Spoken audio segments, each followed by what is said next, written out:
explain our guy love, that's all it is. Guy love, he's mine, I'm his. There's nothing gay about it in our eyes. You ask me about this thing we share, and he tenderly replies, it's guy love between two guys. Hello and welcome to this week's edition of the Swans Bigfooty Podcast. My name is Bonz. Joining me today we have SirSwans, Hello. Vonn, Hello. and Millky. Hi guys. Now we're coming off a pretty interesting 16-point win over North Melbourne. It's always great to beat North Melbourne, and I know one person likes beating North Melbourne probably more than all of us, and that's Vonn. So take it away. I hate that stupid team, and if I could have any win in the season outside of finals, it's against North Melbourne, because that team just absolutely shits me half to death. But no, on to the actual game itself. I thought it was a really good game. I know that that's probably going to be a little bit surprising because a lot of people were unhappy with probably our inconsistency in the third and fourth quarters. But aside from that, I thought there were some pretty good defensive efforts, especially our bottom six. Laidlaw, Rampy, I know Rampy had that terrible turnover, but aside from that, I thought they had some pretty good games. Specifically Tippett, he had a really good half as well, and Cunningham played probably the best game of his season. Pike got demolished, but I think we were all expecting that. The midfield lifted, and my man Luke was driving me crazy. But no, yeah, it was just a really good win. Okay, so SirSwans, your thoughts on the game? Yeah, well, firstly, Parker. I mean, that was a great game, and I thought Vonn was going to have to knock one out at halftime. The way she was carrying on about his. I did.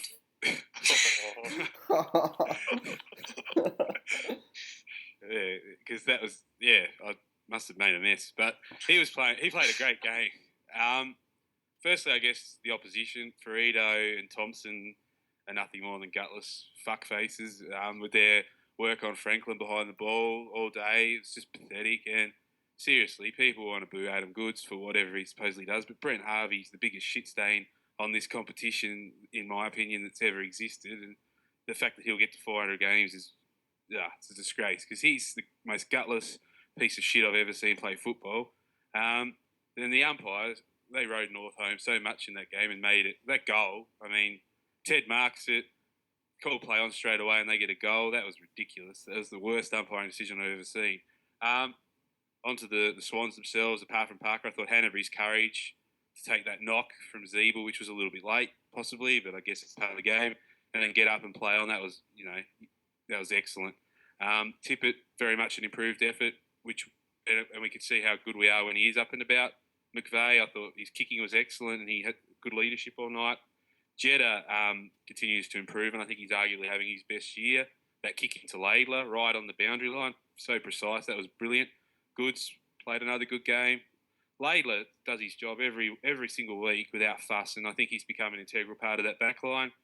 And then just a few little concerns. I guess Rampy still has those brain fades. Pike was basically a witch's hat against Goldstein for a lot of the night, bar the second quarter. I thought he fought back a little bit. Grundy's injuries, a bit of a worry if he doesn't, but he did come back on. And Reece Shaw, I mean, fucking hell, that was...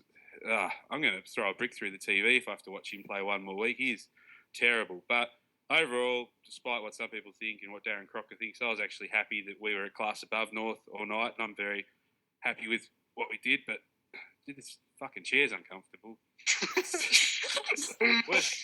Worst chair I've ever sat on. Can you believe Crocker? Crocker comes out in his presser and says we shot ourselves in the foot.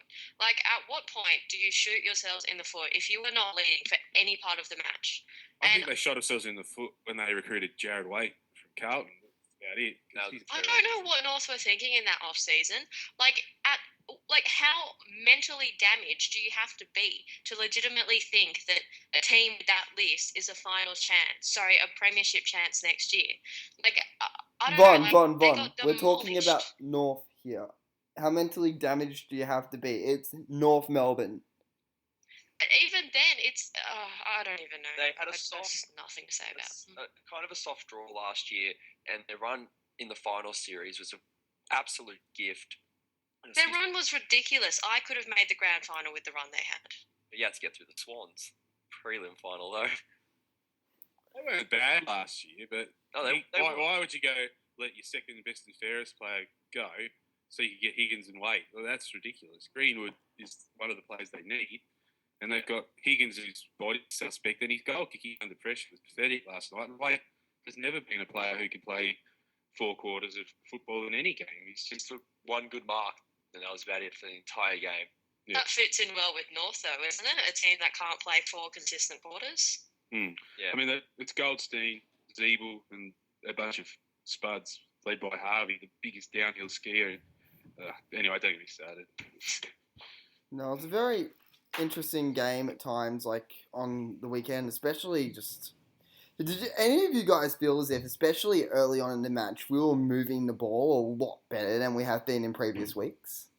Because me and Millky were at the game watching it, and our movement off the ball and on the ball seems like it had gone up another couple of levels compared to recent times. I don't know if it was because we were just watching it at the ground, but when we had a couple of stages of play where I honestly felt that no team in the competition would have been able to stop us at points in that game. We just weren't consistent.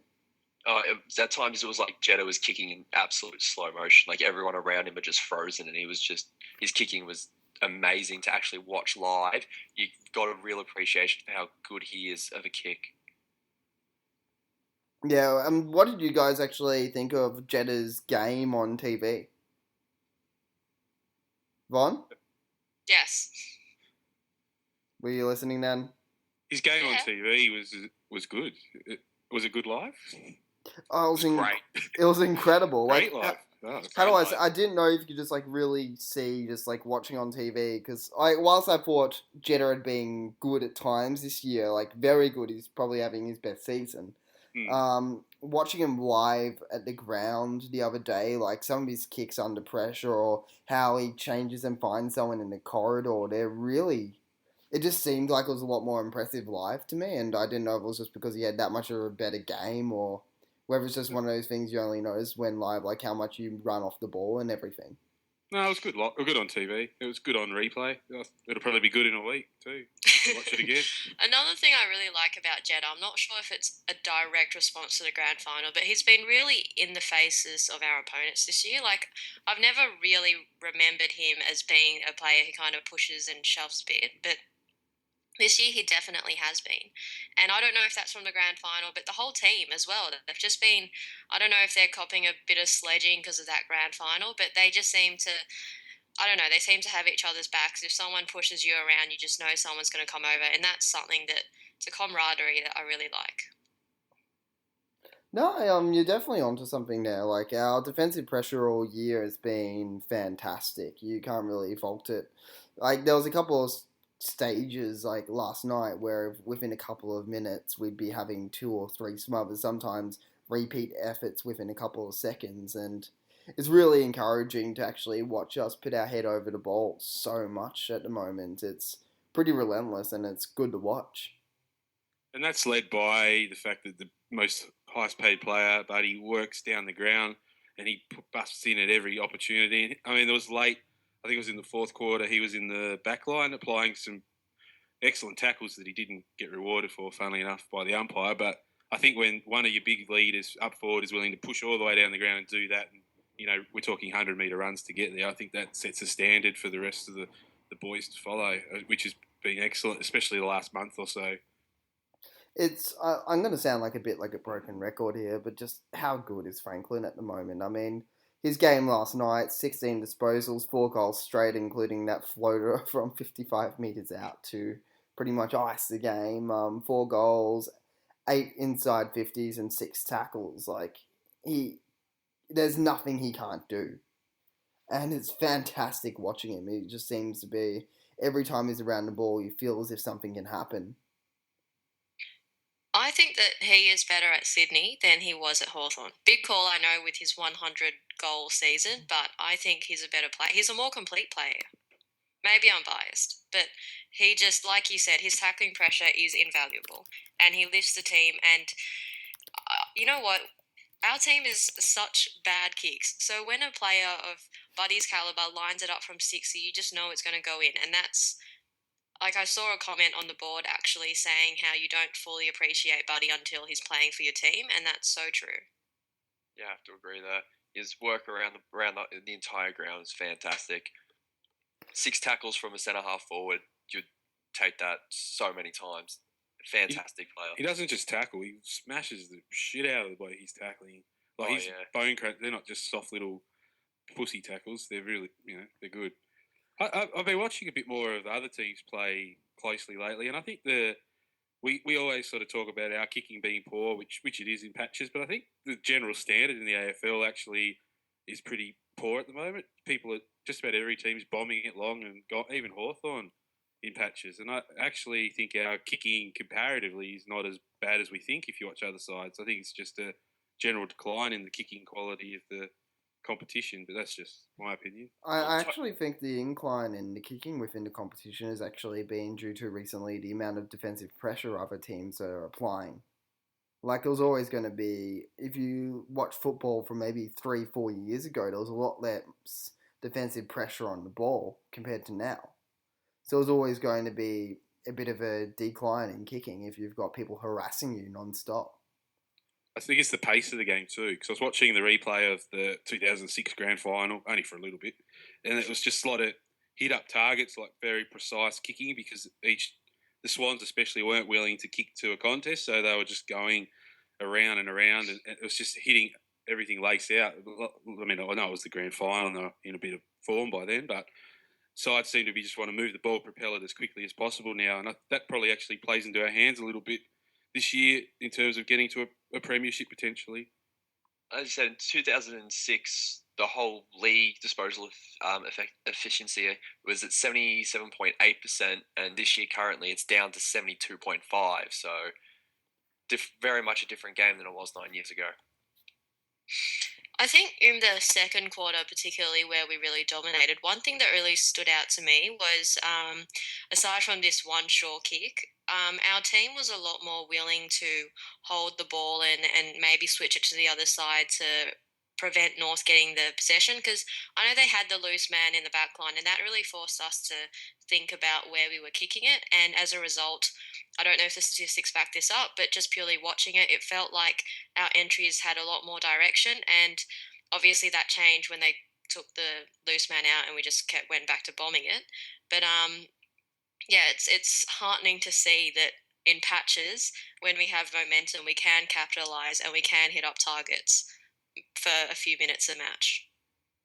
That second quarter was the quarter too where Tippett was at his best, and that's when the forward line functioned the best as well, because the midfielders seemed more confident they had a target to kick to. Then the kicky to him was a little bit better than normal, which was nice. Kind of fell away in the third and the fourth, though. I think I remember at least 2 or 3 times we kicked to Tippett and he had 3 North defenders all around him. I thought Tippett had to go carry the ruck a little bit late too, though. I think he played Goldstein better than Pykes, so that didn't help. Yeah, Goldstein just destroyed us. Just shows the quality, like the importance of a good quality ruckman that we've lacked since Mumford left. Yes, Pike was good in 2012, but he is a much better second ruckman than a main ruckman, which I'm hoping doesn't, cost us later in the year. How much of the ruck contest do we think was down to Goldstein being one of the best ruckmen versus Pykes playing a poor game? Because I thought his first quarter especially he wasn't doing anything, whereas the second quarter he did make some adjustments and show what he could do. But I thought overall his impact on the game was pretty lousy in patches, Pike. I think Pike had a shocker and Goldstein had a very, very good game. Like, Goldstein's an incredible ruckman. He can do damage around the ground. His hit-outs to advantage the other night were amazing. He just really dominated us in the ruck, no matter who was against him, whether it be Pike or Tippett. Tippett, I felt as if was a bit more competitive in patches and could perhaps negated Goldstein's influence around the ground at times, but I really hope that it wasn't due to just Goldstein being a premier ruckman that Pike was so poor. Because if it was, I'm really worried if we have to face Fremantle in the finals with Sandilands. That said, we've been saying for about 3 weeks now that Pike is due for a rest. So hopefully he'll rest up good this over the bye and be back better for the second half of the season. I think it's pretty obvious that we're not going to be resting or managing Pike at all. If we were going to rest him at any point, you'd think it'd be in an easy patch with Carlton and Gold Coast, and we haven't elected to. So it's pretty safe to say, barring injury, we'll see him play out the rest of the year, which, I don't know, maybe he'll get better as it goes on, but I highly doubt that. And you're right, Bonz, like the thought of Pike coming up against Sandilands in the grand final is just nightmare-inducing. Well, it's not just Sandilands. If you look at the current top 8, he's got maybe Sandler's, maybe a Natanui jumping all over him. Jacobs, if Adelaide's staying there. Hale, McAvoy. But it's probably our biggest area of concern. And I know there's one poster on our board thinks he's untouchable, but I think I'd like to see someone else occasionally have a go in the ruck just to see what's out there, because I'm not sure he's offering that much more than even Derrick's at times. I would like to see Nana or Naismith, at least Naismith, get another shot, but I think he's been injured the past couple of weeks. He's just got to keep body on his opponent. He let Goldstein was loose so often last night. It didn't help we hit him lace out on his own a couple of times for marks. I don't know how you can pick out the tallest player in the opposition on his own, but yeah, I mean, where was Pike then? It was maybe as easier to see at the ground, but it just seemed like Goldstein was doing what he wanted too often for my liking. It seemed like at times Goldstein was just running Pike off his feet. Like Pike couldn't physically keep up with him. And that really, really concerned me. Well, we've got marriage in 2 weeks, so it's another big test for Pike. So we'll see what happens. But yeah, I think it's the biggest area of concern in the team, bar Grundy's injury, which I presume is nothing if he came back on. Yeah, I don't think there'll be too many issues with Grundy, hopefully. Could always play Brandon Jack when Grundy goes out again. That'd be interesting. I did it last time when Grundy went down with a injury before the game. We put Brandon Jack in. Well, that being said, I wouldn't mind. I know North. I'm surprised we didn't play him down there a bit more regularly the other night. But Reed's really impressed me in defense recently, so hopefully we get a bit more opportunity to see him down in defense over the rest of the year. Was a bit sad not to see Reed play one-on-one with Waite. They had one contest. Was it 0-1? What about the Rowan subbing off again with cramp again? Is there anyone concerned about that? The ability to run out games for him? Because when he's up and about, I think he has a good impact on the side. He gives away a few free kicks last night, but I thought his first half was very good. I'm not too concerned about that. If you watching Rowan actually at the ground the other night, he was running around like a headless chook half the time. Basically, every time a North player had, he was running at them, whether they be 50 metres or 100 metres away. I don't think it's an endurance issue for him. I think it's just he needs to learn how to manage himself a little bit better.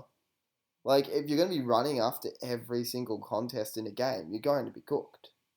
There's no doubt about it. Have to get him to the hospital on an IV drip like Dellavedova. Yeah, we probably will. He had a really good game, though. He's took some really strong marks, and he actually took the marks and didn't drop them as he had in the last few weeks, which is something I've complained about. He led well across the ground, made options, so that probably contributed to his early subbing too. He got 2 goals, which we can't forget, which is which is really good for him that his goal kicking's up there. And Azebel's request not to boo Goods didn't work, but I have to say, from one small point of view, it's quite handy if you are a bit distracted, you hear the boo, Goods has got a possession, so, thank you for the opposition fans for making life a little bit easier, I guess, but his form's lifting progressively the more he's booed, so keep it up, because he's having his best patch of the year at the moment. I really want to also give a shout out to, and if any of the Swans cheer squad are listening, your cheers the other night every time Goods touched the ball was fantastic. You've actually gotten a bit of positive media about it as well through the Age, Herald Sun, Sportal, and the AFL website, and it was really good to see the standing ovation. Everyone just stood for him and went nuts, and that was fantastic. That's the best way to deal with it, I reckon. Well done, Well, Cheers. I feel a bit hard done by. I was definitely standing up in my living room, and I didn't get mentioned on Sportal or any of these websites. But just on goods, Well done, Vonn. I do wonder though if all of this media attention, maybe, like, I know it's a disrespect by the general public. I do wonder if it's maybe creeped a bit into the football world, and I just have no other reason to explain why you don't man up a Brownlow medalist in the third quarter. So I'm starting to wonder if maybe opposition players potentially are thinking that he's declined, and if they do, I mean, that's great for us. Well, he has declined. I mean, if you're going to man up, you're He going to go has, party but and it's then not tip to it. the point where you don't man him up. Yeah, but you're coaching North Melbourne. What do you do? You just- No, and that's also one other thing about Goods is whilst he doesn't quite have the agility he used to have or power and speed, he's still got a fabulous football mind and he's very good at losing his opponent in traffic. So a lot of the time he's going up the field, running into congestion and then running back. And he's lost his opponent and would appear to be by himself somewhere in the forward line. Yeah, his work in forward 50 stoppages is amazing. I still don't think he should play next year, though. Agreed. I wouldn't be planning on him playing next year. No. It's not really time to worry about it. Fuck this chair, shit.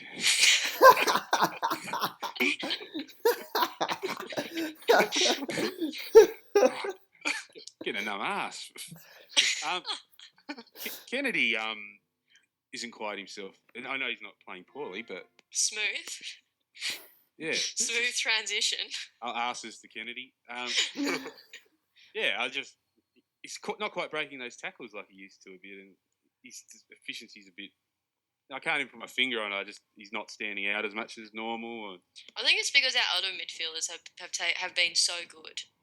Yeah, so it's probably a good thing, really. But I know what you mean, though. Like, I've mentioned multiple times, his field kicking has been more atrocious than it has recently. Maybe he's not getting enough sleep as a new father or something like that. maybe.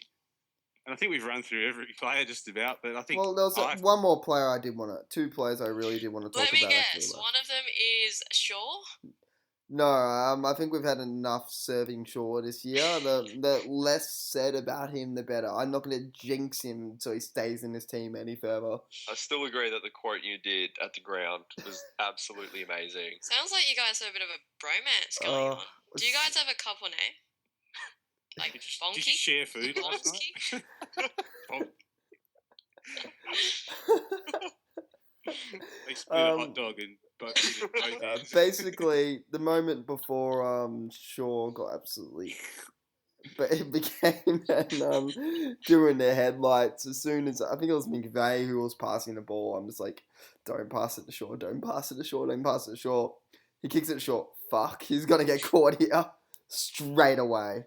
Yeah. And Millky's just basically nearly pissing himself with laughter besides this. It was gold. Sounds like a cute date. Oh, it's an amazing date. Yeah. Robbie was the share a awkward seat. third wheel. Very awkward third wheel, I may add, as well. Yeah. In the big footy thread, in all honesty, like Vonn was very vocal up to half time and then getting very, very excited. Then you disappeared for the third quarter. What were you doing? Do you really want to know? Oh, I think I was having Look- a cold shower. In all No, I'm seriousness, joking. I just went for a shower. besides talking about Good Luking's incredible hotness, which if we do open up that can of worms, we will be here all night.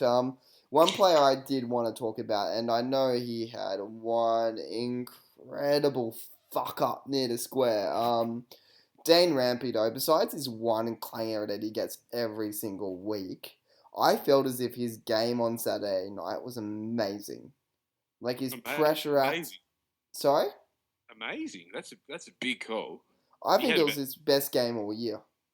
Like his pressure off the ball, some of his smothers and spoils. He took 14 marks on the weekend, a couple of them contested, and yeah, he had a really, really, really couple of bad clangers, but in general, his rebound wasn't too bad, and he did a really good job when defending the ball. Like, he really stood out to me, and I honestly would have given him votes on the weekend. I know that'll get a lot of ire from our board, but... No, I mean, Matthew Lloyd put him in his All-Australian team today, but I think his defensive work's very good, and his run-off halfback is excellent. I just think his clangers are just weird because he hits people lace out from the other team. They're actually really nice kicks, but they're straight to the opposition.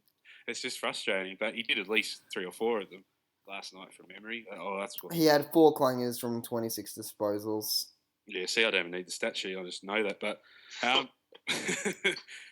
yeah, there's no question for mine on his spot when some people go on about it. But, yeah, I've lost my place because Vonn distracted me. Sorry.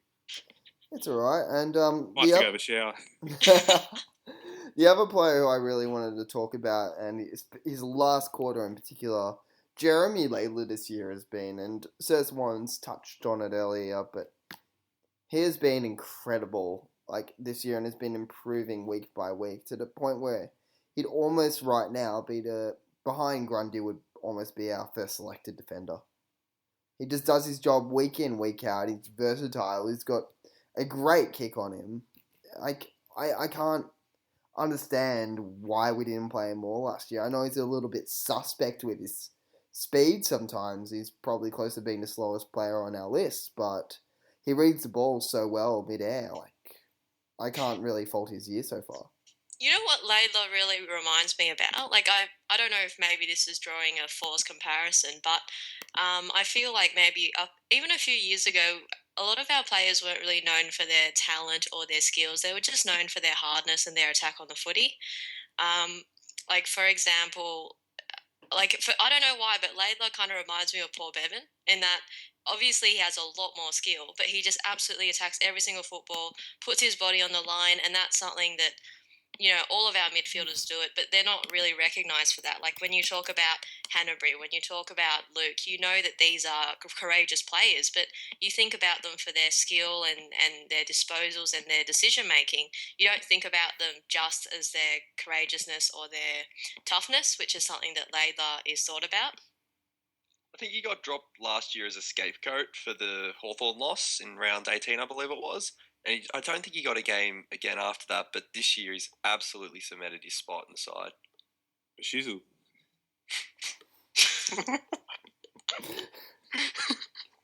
Sorry, it's just been a while since I talked and I didn't know what you were talking about. I got a question for you all. What's your favourite colour? Orange. But moving on. Why? Is this the material you and Bonz used on your date last night? No. There wasn't really much spoken between us. It was a purely physical date. That is gross. They wore the same outfit. Anyway, so we got a good chance we'll have Heaney and McGlynn back next game after the bye. I'm thinking most of us agree Robinson will probably go out. Who else goes out and who do we sub? Ask this every week. Look, I think we'll probably bring in McGlynn. I can't see it. He was in decent form before he got injured again. I think we'll probably bring Heaney back through to reserves. Agreed. As amazing as his holiness, godness, sexiness is, it's Heaney. We're all horny for him. We can't be too cruel against Richmond and play Heaney on top of everyone else in this team. Well, we should try to develop the NEFL, and that would be the biggest fillip for that competition to have Heaney stroll out for a game. Get along. I think that would be great for a boost. So, yeah, I would honestly play Heaney in the reserves because he's been out for so long. And McGlynn would come straight back in for Robinson. And it'll really give the boys in the reserves a real step up in class to go out on the field with an absolute future legend in the game in Heaney. It's an amazing experience for anybody.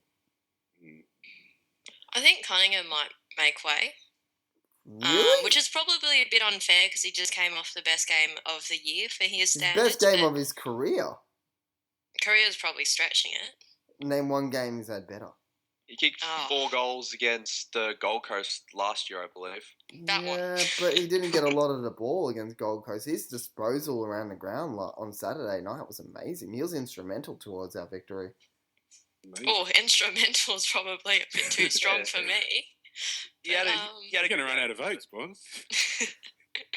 Everyone was amazed. It was a 22 vote game. Cunningham's in McGlynn's spot, so pick Cunningham or McGlynn if McGlynn's fully fit to go. Which one do you want, Bonz? If we're going off Saturday night's game, I'd probably pick Cunningham.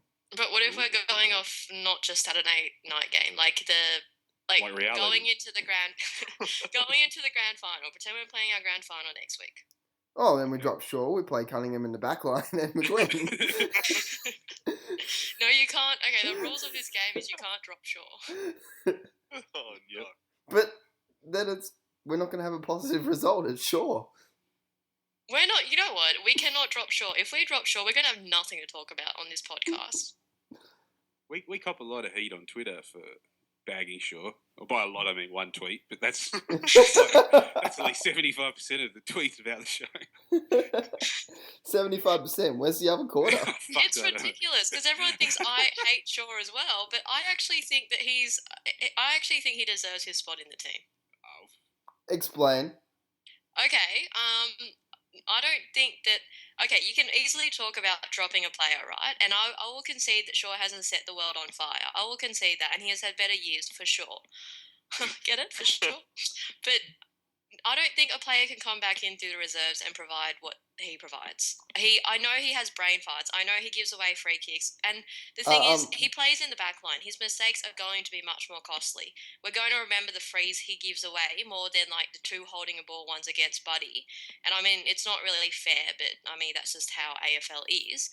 He had one really, really bad kick and all of that stuff, but so did Cunningham in the fourth as well, straight to North, which set up one of their shots on goal. So it's, I don't know, like he's had that for his whole entire career. It seems a bit easy to just start targeting him for that now. Buddy had the... Sorry, I'll go because I'm better. No, I'm joking. Buddy did have the 2 turnovers, but he kicked 5 goals, had the marks and created play. Cunningham still had 21 other disposals apart from the clanger. Shaw did bugger all else apart from conceding goals. Shaw had 12 disposals, only 3 of which directly hit a target, and then none of those were over 30 metres. He had 4 direct clangers, and the rest were kicked to contests. He gave away 3 free kicks. What does he provide? And no goal assists. What? Okay, well then tell me this. And like, for someone playing in defense, only... Who is a halfback flanker that can provide run and do what he does? Do what Shaw does, anyone, because he doesn't do anything. No, I don't believe that. I don't believe that at all. I have to agree with Vonn on this one. I think the reason why we're so very much hard on him is because we've just lost Malcheski, and Shaw has somewhat done Malcheski's job, and last year Malcheski had an All-Australian year. So I think we've been blessed in the sense that we've just seen an All-Australian player in that role. Now Shaw isn't up to the same standard as Malcheski was. Excuse me. Shaw isn't even up to Neefle's standard. Neefle reserves standard. Yeah, Shaw plays the same role Shaw played last year, which was shit. He doesn't do anything. Like pick anyone from the reserves, line them up and put a blindfold on and just point to one of them and go, "You're in," because they'll give you as much as he is. Shaw couldn't get at times, yes, but overall and structurally, I think he fits. Well, then he's hiding. I think you're just annoyed that Reed's doing a good job and they need someone else to pick on. Okay, right now, and this is how I'd summarise Shaw. When I was in the under-14s at Hampton Rovers, we had a year where we didn't win a single game. Shaw was struggling to get a game in that team right now. In the under-14s 2005 Hampton Rovers team, it was shit. He'd have to travel back in time, which might just be a bit beyond him. And he couldn't even do that. Yes, thank you. Sure, not setting the world on fire. Yeah. Let's just agree to disagree. He couldn't even light a birthday candle. That's how little he sets the world on fire. How long have you been holding on to that one for? You all keep talking over me. In all honesty, who I'd actually play in his role, I would have no objectifications to trying Cunningham down back. He's got decent disposal, he can put on defensive pressure, he's done tagging roles before, so he could probably play as a back pocket player.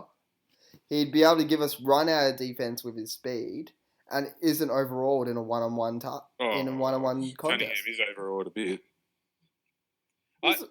Look, to be actually sensible about Shaw for a moment, the only argument that bothers me is that he stays in because, he provides the structure and you couldn't possibly try a kid in his spot. I just don't buy that. I think, eventually we've got to try someone there. So he's either in form or he isn't. And he actually had a bit of form leading up to this game. So, rightly or wrongly, even though he was rubbish against North, he should keep his spot for the time being. But if he's out of form, he goes.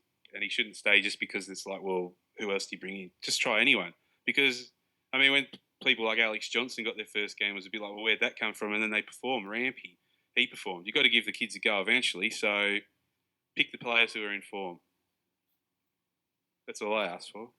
Who in the NEAFL is in form in that role, in that position? Genuine question. I don't really follow the reserves that hard. It depends what position you think Shaw's playing. You think he's playing in Malcheski's spot, and I think that McVeigh and Jetta take over Malcheski's spot. I think Shaw's doing what he did last year, which is just a weird sort of ad hoc leadership, in inverted commas, role down there and with minimal possession. So I'm not sure. I'd rather... Sure. Yeah. I think Zach Jones, when he played seniors last year, showed potentially a hard little nut that could crack in.